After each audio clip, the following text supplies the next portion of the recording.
All right, guys, ladies and gentlemen, welcome to today's presentation. This presentation is part of a Chemical Files TV academic series. And today we are going to talk about a very important topic, creating and making a powerful PowerPoint presentation. Creating and making a powerful PowerPoint presentation. This is a must watch to students and to scholars. Everyone that has something to do with presentation, you are a final year student, a master student, a PhD scholar, a PhD researcher, a postdoc, you are a lecturer, you are a marketer, you are an influencer, anyone that has something to do with presentation, please come and line up here. We are going to get it live and direct. And let's begin. Have you ever sat in front of your laptop staring at a blank PowerPoint slide and wondering where to start your seminar presentation?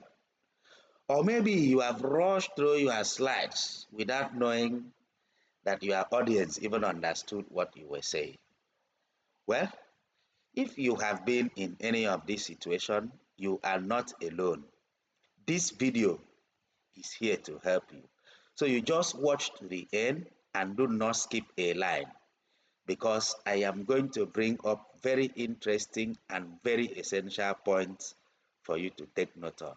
And if you are a final year student in our department, in our faculty, in our university, this semester you are about to make presentation. Do not miss this because this is just all you need for you to excel. So let's begin. Can you ponder on the following point? What makes a PowerPoint presentation powerful? So every time you see me put PPT, I'm talking about PowerPoint presentation. What makes it powerful? Is it the artistic looks that, the designs that are made into it? Sometimes you go and attend a PowerPoint, you see many designs, a presentation, you see many designs, you see many artistic effects. Is that what makes a PowerPoint presentation to be powerful? Of course, in PowerPoint, you have power inside. So is it the artistic visual looks? I'm sure your guess may be different from mine because for me, I think it is rather the impact and the clarity and the engagement that your presentation brings. That is what makes a presentation powerful.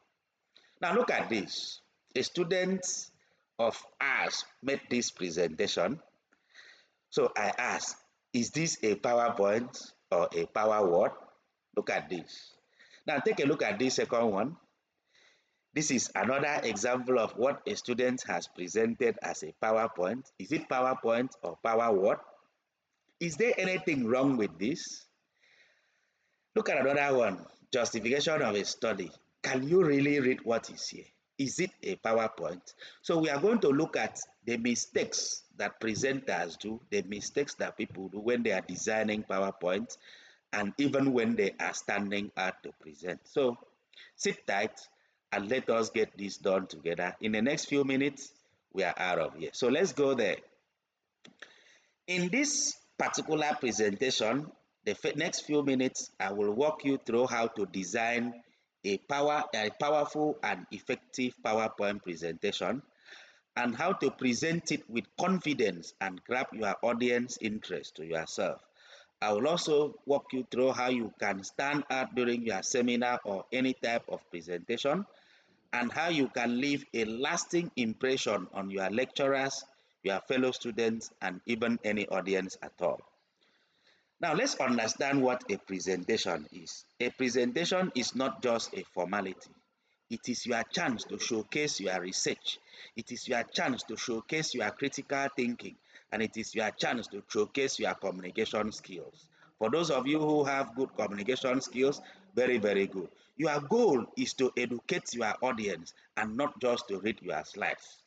That you are not a good communicator like me. I'm not so much a good communicator, but that doesn't mean that you cannot make a good presentation. All you need is to watch out for what your audience looks for, what your audience needs, and then give it to them in a clear, concise, and lucid way. That is just what you need. So, what do your lecturers want? Let's start from the student seminar aspect. What do your lecturers want? You stand out there to make a presentation. Your lecturers are sitting down and their eyes are looking at you. The professors are looking at you through their glasses. Their beards, their faces looks terrible. What are they looking for? They are basically watching out for four things. The first one is the clarity of your content. Do you even understand your topic? Some students come out there to present on what they do not understand.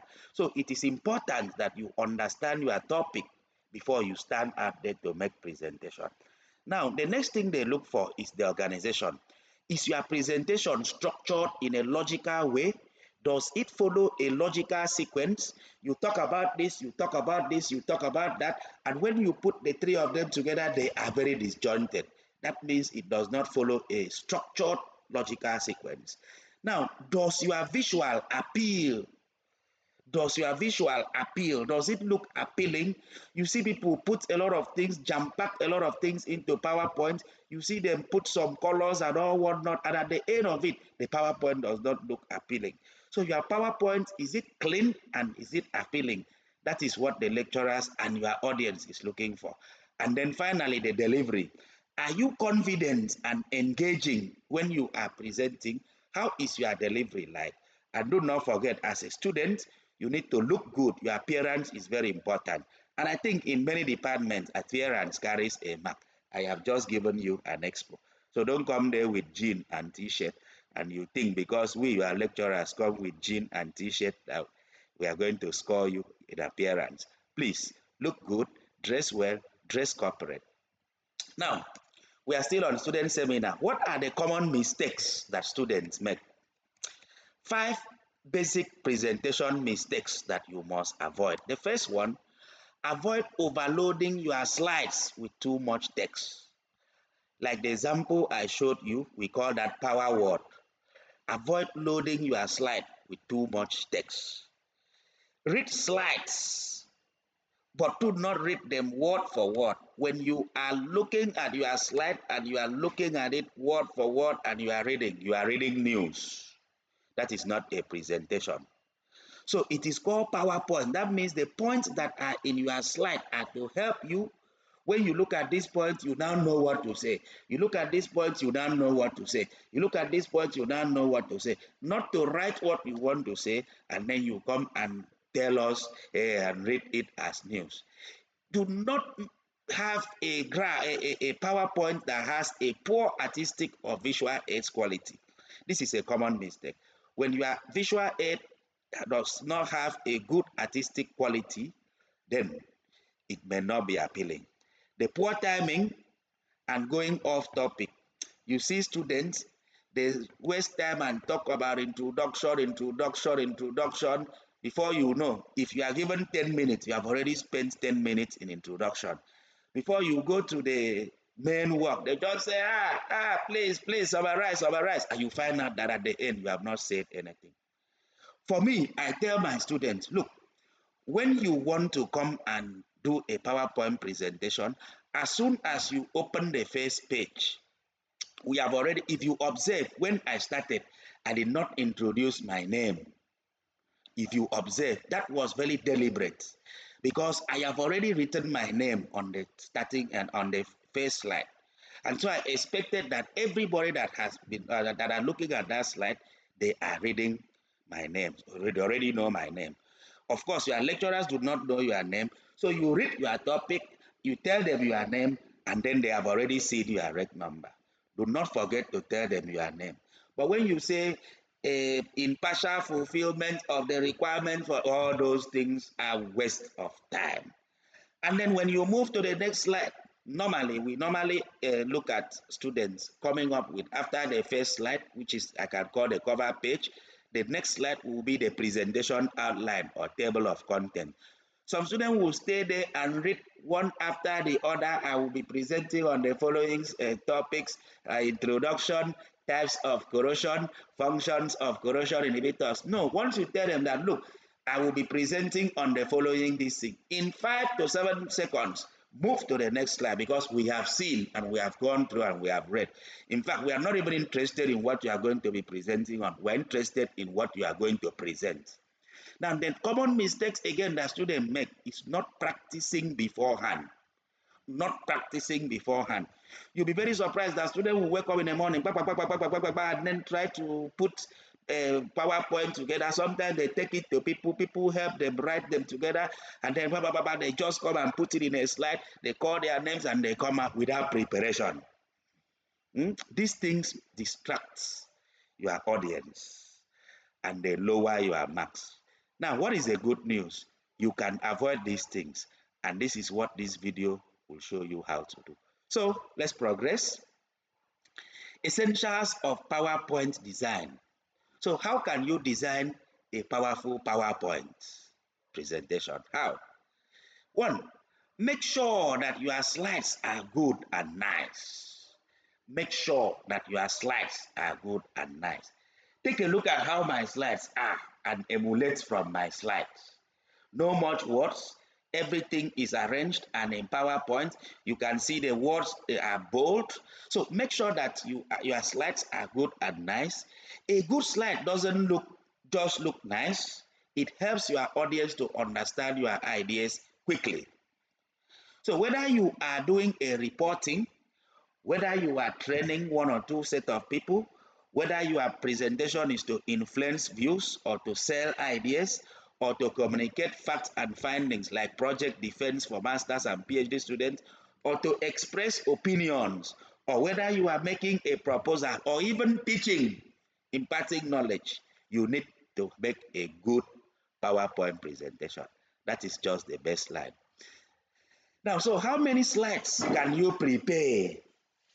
Somebody is given 10 minutes to make a presentation. The person already knows that the first minute will go into self-introduction, and the person has prepared 30 slides. Man, what will you be doing with 30 slides? You may get lost in details. So we normally advise that you use the 1 slide, 1 minute rule. That is to say, you prepare a slide that you can present in 1 minute. Sometimes it may be a little more than 1 minute, maybe 1 to 2 minutes, depending on the ingredient that is in that particular slide. So if you have 10 minutes to present, you keep your slides around 8 to 12. There are some slides that you will spend some more times, yes, and there are some slides that you will spend less time. So avoid overwhelming your audience with so many slides. Move to the next one, move to the next one, and you cannot even explain what is there. Simplicity is one of the power in PowerPoint presentation. Too many slides will make you try to cover so much, and you may get lost in details. So depending on the purpose of the presentation, too many slides may also bore your audience. If I am presenting a lecture, for instance, 2 hours lecture on a given topic in chemistry, I may decide to have 40, 50 slides. That is a lecture.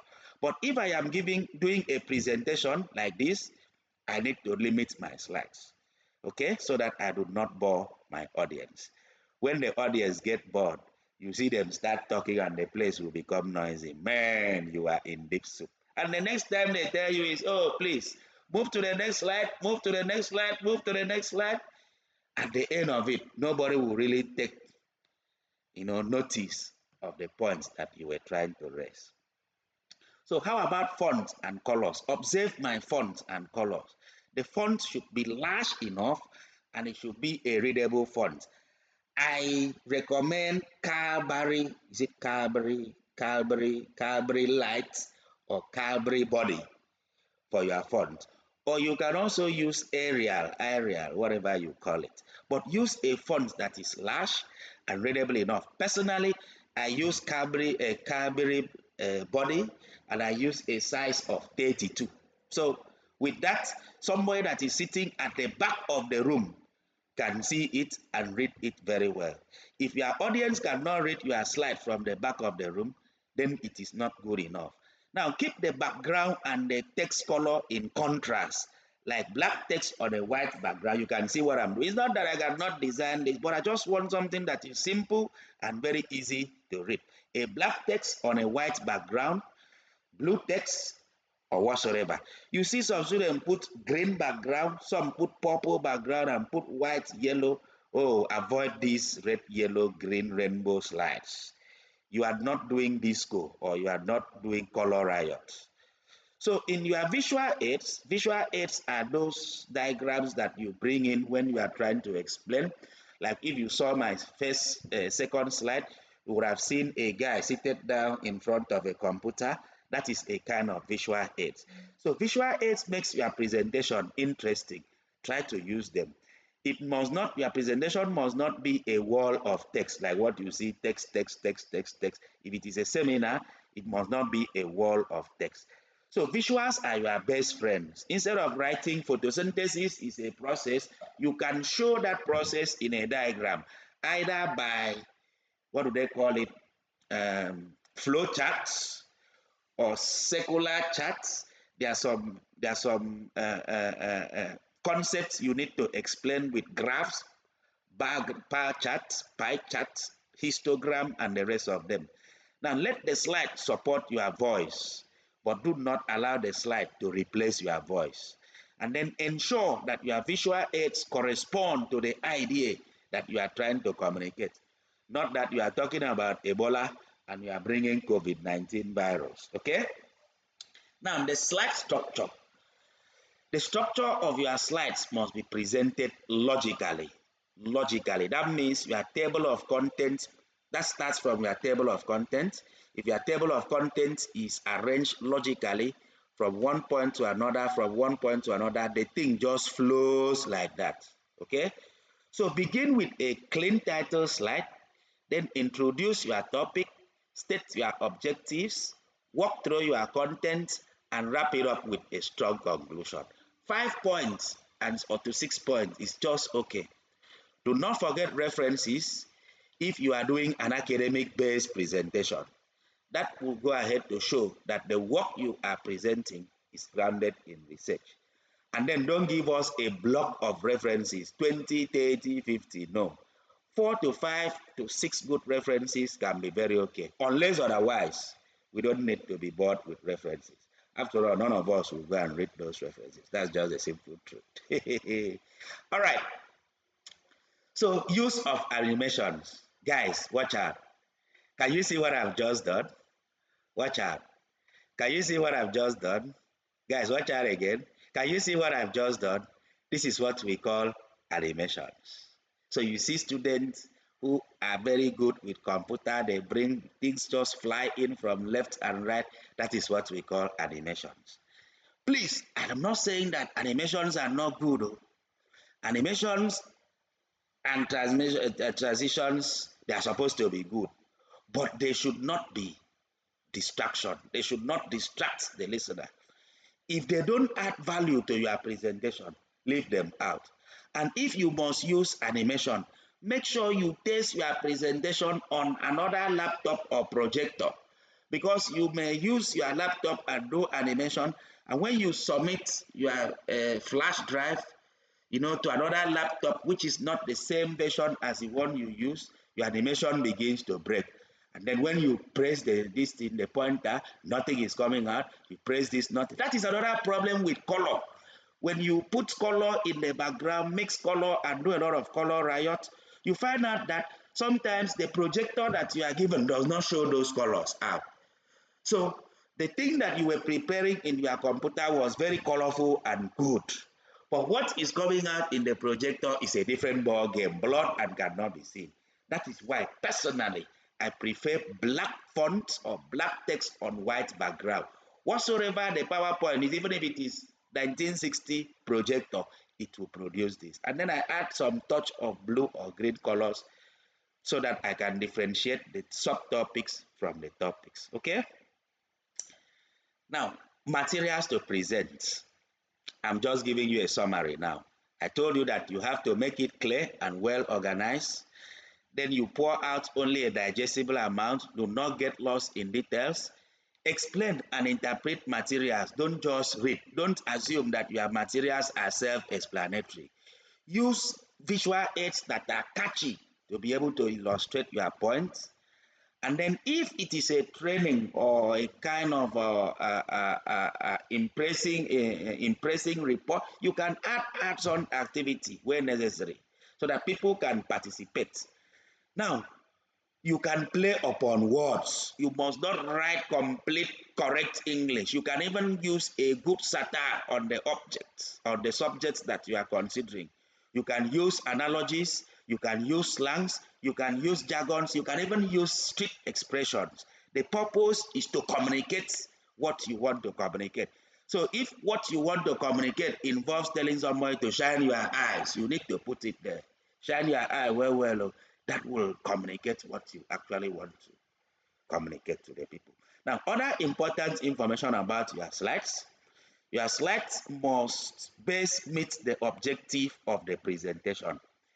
Bad visual aids are good though if your intention is to obstruct idea or to obscure information or to mislead the audience. Sometimes you may need to mislead the audience in one or two things, you understand? And so you may be trying to use bad visual aids.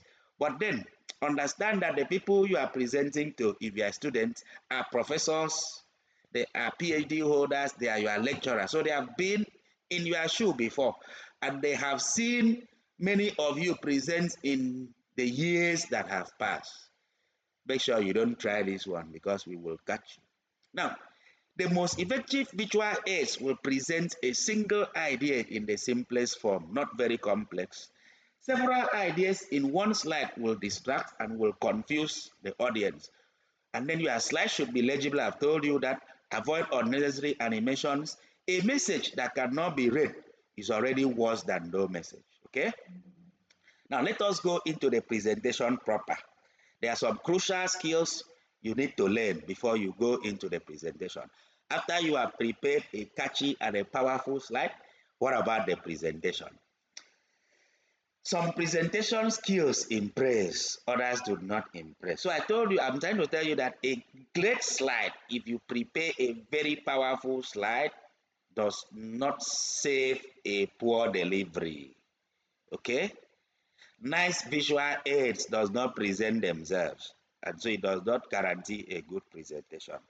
Now that your PowerPoint is ready, so let's talk about how to deliver your seminar and presentation with confidence and with clarity. Remember, the goal is to score marks, and if possible, to score all the marks. The goal may be to win a customer or to convince a listener. So you must be convinced of your message first. If you are not convinced of your message, how do you intend to convince us? It's just like a pastor who comes to preach. He says, Jesus fasted for 40 days and 40 nights. Does it mean that we must fight for 40 days and 40 nights? Huh? If we fast for 40 days and 40 nights, in fact, there are some people that give you a message, they themselves don't believe in the message. It's just like a politician coming to tell you that Nigeria shall be well again. I don't want to go there. All right, the game changer called preparation. I want to tell you that even great communicators, like the late Azikiwe, like Professor Lumumba, like that is his name. I'm sorry, Prof, if I have crucified your name. They prepare. As I am coming to present to you, I'm not a very good communicator. So I have to prepare, I have to go through my slides very well, identify your objectives so that it will help you focus and don't divert to one thing or the other. Research your audience. This is what we call audience research. You need to know their attitude, you need to know their knowledge, you need to know their seniority. Okay, if you are presenting to professors, you are presenting to associate professors, if you are presenting to your colleagues, you need to know the attitudes of your lecturer. You know that if I am present there, that I will ask you a question. So you prepare audience research and then think of real examples. As I am talking, I am bringing up some examples. So you also have to think of real examples. You don't need to put down the examples on the slide. I have said this because it's very important, and I'm saying it again. Design catchy visual aids. Okay? Now, the preparation itself, anticipate questions. And as you are anticipating questions, prepare sincere answers. If you don't have an answer, do not be ashamed to say that you don't know or you will find out. Some students, when you ask them, they'll go and say this, we will know. We know when you are beating about the bush. When we say anticipate questions, some people prepare ready-made questions and give to their colleagues so that they will ask and they will answer and shine. That one na 1900 cents. If it is in our department, now we go ask you question. So please anticipate questions and prepare. This is what I do. The likely questions that will come out are from your slide, may not come from outside. Somehow, a student is talking about metal organic framework. Metal organic framework. We will now ask you, okay, what is metal organic framework? You try to explain, we say, draw the structure of one. As simple as that. If you did not know that a metal is attached to an organic compound and how the structure of an example is, then this becomes a problem. Sometimes we ask a student, you say, this thing is a polar group. We say, give us 3 examples of polar group. Okay? In my biological sciences, I've been here in a presentation where students talk about nucleus, cytoplasm. They say, please draw the plant cell and show us where the nucleus is. So that is what we are saying. Prepare for your sincere answers. Research and learn opening sentences. You see, when you open a slide like this, it is important to open well. Opening sentences is very important. Okay? Depending on the type of presentation, sometimes an opening sentence may be a story. If I go to a presentation that needs that kind of opening sentences, I've already prepared them. Now, this is very important. Come to the venue early so that you can check the room layout and check the equipment. I normally come early, give my PowerPoint, and then open it and check it on the projector.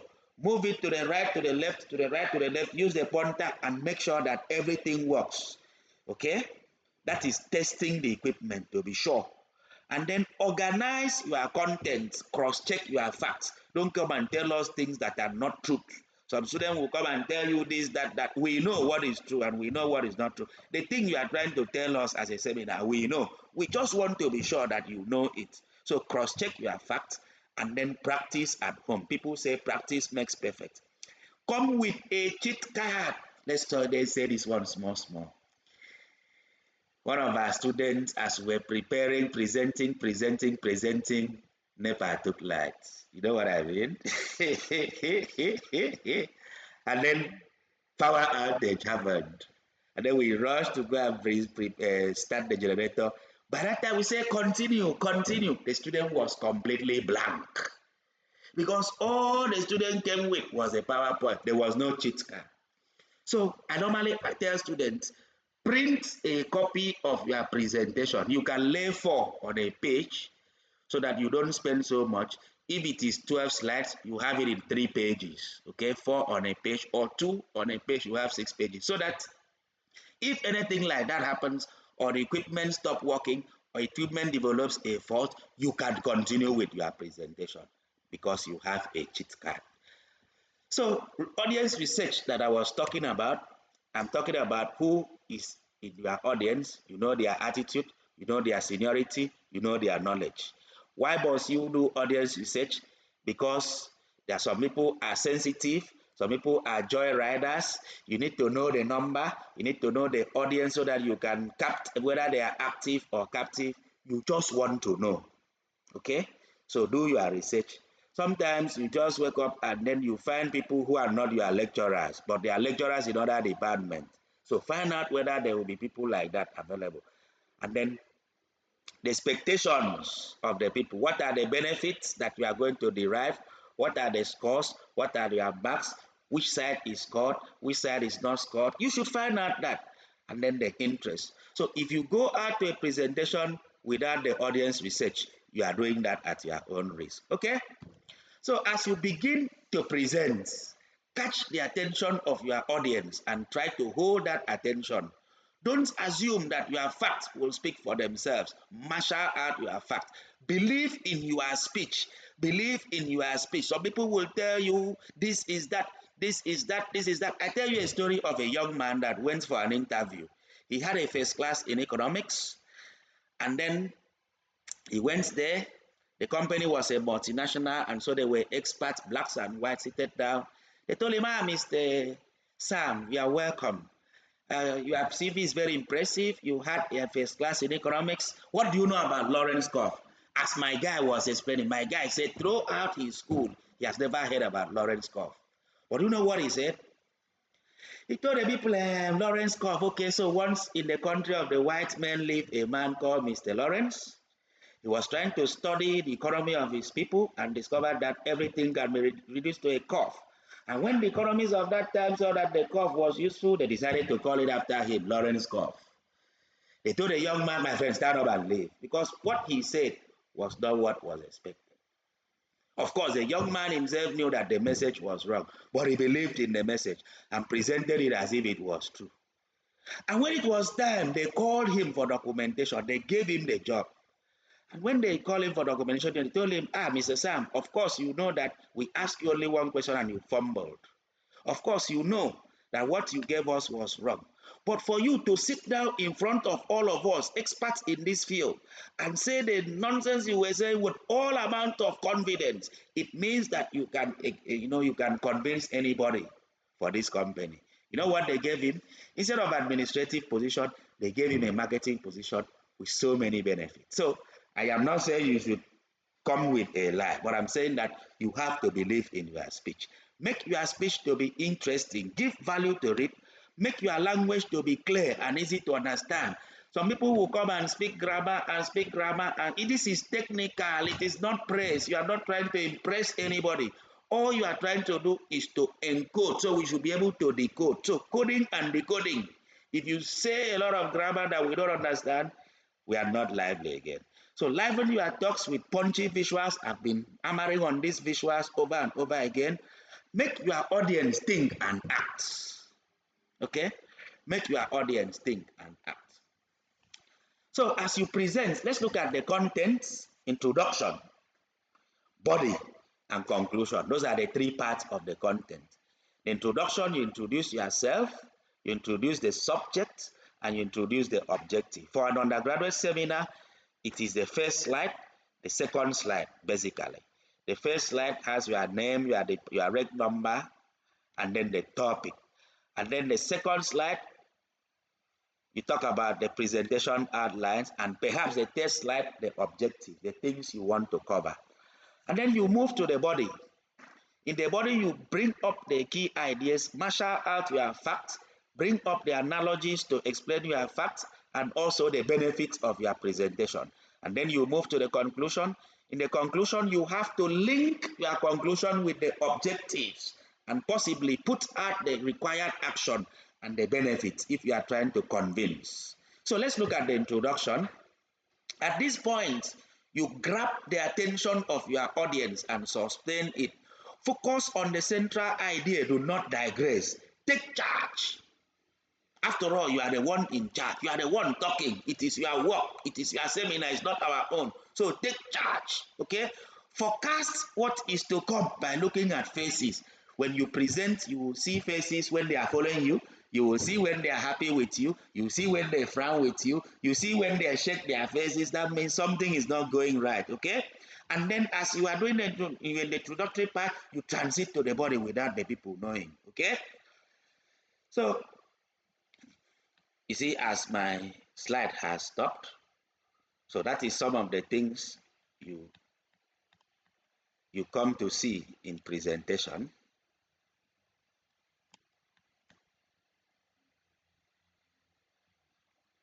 Okay, so sometimes this happens. Your slide can stop moving. Okay, do not shake. Now you go to the body.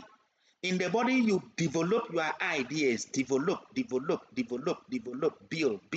your ideas, build your facts, build your opinions, back it up with data, present your data, present the info to back up your claims, and then motivate your audience, sustain their interest and attention, and without them knowing, translate to conclusion. Eh? Don't allow them to say, okay, move to the conclusion, transit to the conclusion. And then at the conclusion, review the materials that you have covered, present your main ideas for the last time, tell your audience what they should do and secure the agreement. And then do not forget to thank your audience. If you give us malt, you give us mineral, you give us bottled water, you give us chin chin biscuit, it's still a part of thank you, okay? But uh, just say thank you for listening. It's not easy to sit down and listen and then grade you, okay? So that is your conclusion. The things you need to watch out for, please, this is very important. Watch out for your body language because your body speaks before your mouth does.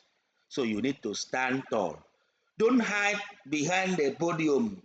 Look at your audience, connect with them eyeball to eyeball. Let your gestures emphasize key points, but don't just overdo it, okay? Don't do as if you are dragging us. Don't overdo it. Your voice and your pace, speak like you are teaching a smart friend, not like you are reading news bulletin. Okay, something that has been written you do. News time, voice of promise. Do not do that. Okay. Slow down on the key ideas. When you get to the key ideas, slow down. Now, when you have made some important points, make some periodical pauses and avoid talking like a robot. Some people can talk and talk and talk and talk without swallowing saliva. Well, good for you, but do not talk like a robot. I continue with this again. Practice is not optional, it is essential. Practice makes perfect. Time yourself during mock presentation. Some people don't do mock presentations. Me, I do. Time yourself during mock presentations. You can record and watch your recording to fix the points that were awkward. Is that okay? So you feel way more confident on the presentation day when you have practice and practice and practice. Okay? Now, anxiety will come. It is normal. Nervousness will come. It is normal. Whether you are a professor, whether you are a president, as soon as you walk into an audience, anxiety will come. So everyone gets anxious. Everyone gets nervous. It means that you care about your presentation. So all you need to do is breathe in and breathe out. Just focus on delivering the value, not on perfection. We don't want it to be perfect, okay? We don't want it to be perfect. Just deliver the value and forget about perfection. Sometimes as you are talking, you may be blank out in ideas. Pause and sip water, then continue. It is completely normal. Nobody will penalize you for that. So handling question and answers, this is very important. When it is time for questions, listen carefully. I normally suggest that when they ask you question, repeat the question before answering. This will help the audience and give you a few extra seconds to think while you are repeating the question. If you don't know the answer, admit confidently and offer to follow up later. Don't form I too know, I too sabi, I be Superman for this area, or else you may find yourself being taken the way you don't know. Okay? Common mistakes that kill your presentation. Common mistakes that kill your presentation. Even the best students make simple mistakes that can ruin a good seminar. So let's go through what to avoid so you don't fall into the same traps. One, reading slides word for word. You see people turn and back their audience and then face the projector and then they are reading the slide word for word and then at the end they say thank you. Oh, no, no, no. We that are looking at the slide, we can read the slide faster than you because you are reading and talking. We can read it. We scan through the slide and see. So we want to listen to you. Do not read your slides word for word. If you just read, you add no value. Instead, explain, expand, and engage. Explain, expand, and engage. Okay? Common mistakes again, overloading your slides with text, what I call PowerPoint. Too much text make people to zone out. So stick to key points and speak the rest with your voice. If you are reading a novel on your slide, we are not going to be listening to you. Poor time management. If your presentation is 10 minutes, aim for 8 or 9 minutes. If you go over, you might be cut off or you may miss your conclusion. You go over that time, then there may be problem. In fact, you find yourself being in tension, surface tension. You understand? That kind of tension that holds people in exam hall. So time yourself that, oh, I'm going to do this in between 7 to 8 minutes so that you don't beat the 10 minutes. If you get to the 10 minutes, 11 minutes, that is fine. But when you go to 20 minutes, we don't have all the time because some other person is coming to present. Time yourself during practice to make sure that you stay within limits. Do not ignore your audience because it's the audience that is going to give you the score. You are talking to people, not at them. So don't talk at us, okay? Read our own body language. If you look lost, slow down. Oh, sorry, if the people you are talking to look lost, as you are looking at them, they look lost, slow down. If they look engaged, build on it and make them feel seen. As if you are talking to people. Lack of inadequate or inadequate preparation. Winging doesn't just work. Prepare like your grades depend on it. Of course, your grades depend on it. Back up your slides in case anything happens to their flash drive. You can get it. I put it in my email. I also put it in my phone.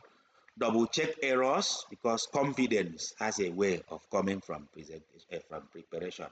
Let's go to the final tips for a killer presentation. We're almost there and we're going to wrap up things. I told you we're not going to spend time. So here are a few final tips that you make you shine during your presentation. A day before, double check the things and things about your presentation. So a night before the presentation, do your final check. Go over your slides and do a quick practice. Most importantly, get some sleep, okay? Get well rested, and then if you rest well, it will boost your focus and confidence.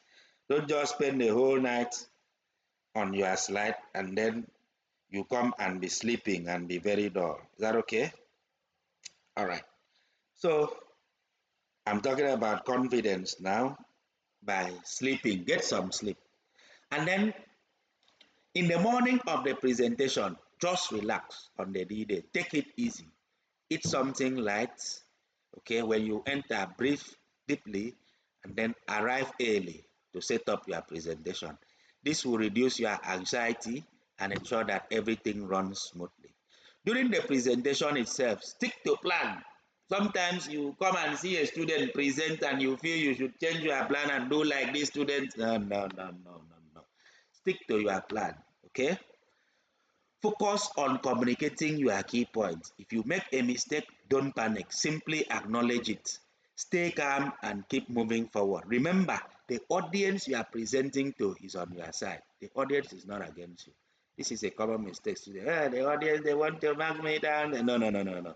The audience is for you. Nobody wants you to fail. Go through these checklists before you step in front of the audience, and then you ensure that you have everything for a successful and smooth seminar presentation. And this is it, your complete guide to creating and presenting a memorable seminar. With the right PowerPoint, with the right delivery and preparation, you are now ready to ace your presentation. I hope you found these tips helpful. If you did, make sure you give this video a like, share it with fellow students and scholars, comment below, and then ask any questions you want in the comment section. I will be there to answer you. Please don't forget to subscribe because I'll be bringing up many more, academic, akada stores like this. In one of my predicting, I'm going to teach you how to prepare a paper, a research paper, the one that can be published in Scopus Index Journal. I'm going to teach students how to write projects, how to write seminar, how to package. So just subscribe so that anytime I drop a video, anytime a video drops, you will be alerted and then you can go and watch. I wish you the best of luck in your seminar presentation. You've got this, so don't be shaking, no shaking, okay? Thank you for watching and see you in the next series. And don't forget, if you need any services at all or any assistance on research writing skills, research writing tips, data analysis, technical reports, proposals, progress reports, presentation at any kind of event, any consultancy that has to do with academics and research, anything that I can help, you can contact me via my phone number or my email. I have also included this phone number and this email on the description section. So go to the description section and take the email and the WhatsApp number. Please, WhatsApp only. Thank you and thank you very much. Well, these are my sources and my credits where I got this information from. You can see that they are peer review materials, not just materials gotten from here and there. Thank you, ladies and gentlemen. Over and out. See you some other time.